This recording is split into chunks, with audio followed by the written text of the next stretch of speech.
जुलू पानी जाके मैं के आत्मा के शांति दो। भगवान हो हम के नवाजा रहिए कि माँ के मरे के बेर में एक जुलू पानी नहीं जा सकती। आयो पानी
रोड पर घिसिया के शमशान में फेंकने हुई।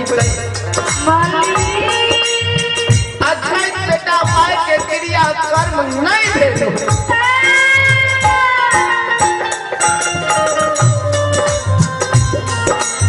ठाकुर जी हो भगवान समाज में हम देखे रहिए कोई बाबू भैया के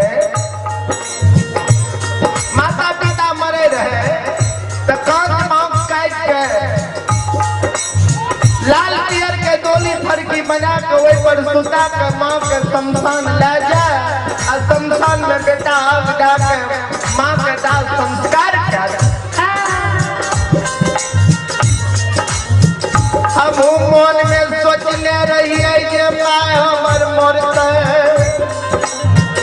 माय के लाल पियर के डोली फरकी बना के माय के शमशान ले जेबे माय के मुंह में आग दे के माय के ठाकुर माँ के मुंह में आग दे के माय के दाल संस्कार कर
पहचान लो। वही नहीं पहचाने के कारण इतना को गलती के कारण हमरा कंचन शरीर के तोरी के कोरिया पुष्टि बना के हो गई पर एक दो दिन में एक दो मास में पाया के लिए खेदली जंगल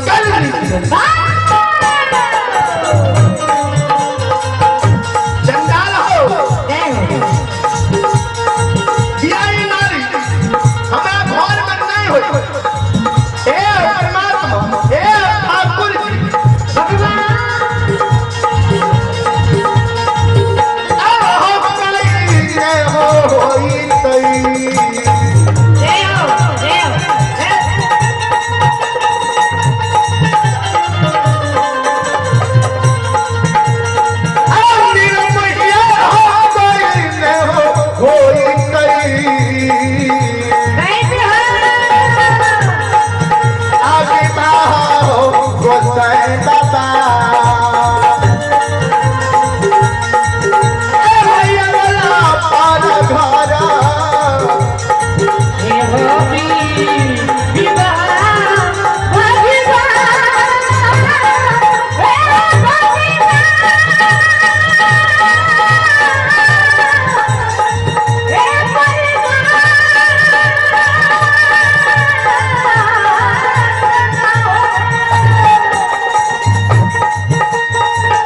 दुनिया संसार करलक बाबा के महिमा या पार लगई ये सब बाबा के मंत्र भजई मंत्र धन से भजे करई ओकर बेरा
पोता सुजीत कुमार और सुमित कुमार और विधूष कुमार मुरला जी की ओर से बड़ी उदारी दिल से शारदा के साथ शानदार 21 रुपए की पुरस्कार भेजे। और आपके पिता गोदेलाल पंडित कटलूमर सुपुत्र अमित कुमार सुमित कुमार दोनों भाई की ओर से बड़ी उदारी दिल से शारदा के साथ शानदार 11 रुपए के पुरस्कार आए हैं। और आप ज्योति बाबा के जीने में अंगद पंडित आप अंगद पंडित के माता जी की ओर से बड़ी उदारी दिल से शारदा के साथ शानदार 51 रुपए के पुरस्कार भेजे। और आपके राम गुलावन पंडित सुपुत्र राम विनय पंडित श्रद्धालु की ओर से शानदार 51 रुपए के पुरस्कार आए। और आइए और एक श्रद्धालु की ओर से शानदार 51 रुपए के पुरस्कार आए। और हमारे पिता तुल्य की ओर से बड़ी उदाहरण दिल से शारदा के साथ शानदार 51 रुपए के पुरस्कार आए। भगवान सभी श्रद्धालु के मन के मनोकामना पूर्ण करे। जय हो दानी महाराज की जय हो, उनके समस्त परिवार की जय हो।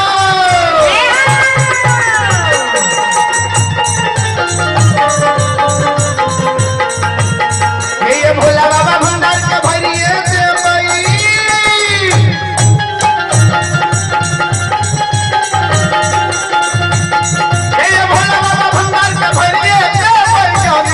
सरस्वती जलई हम तन बुलता सब तन छोड़ता दिल में सबैया से बक गई हो विज्ञान सागर से बक गई हो।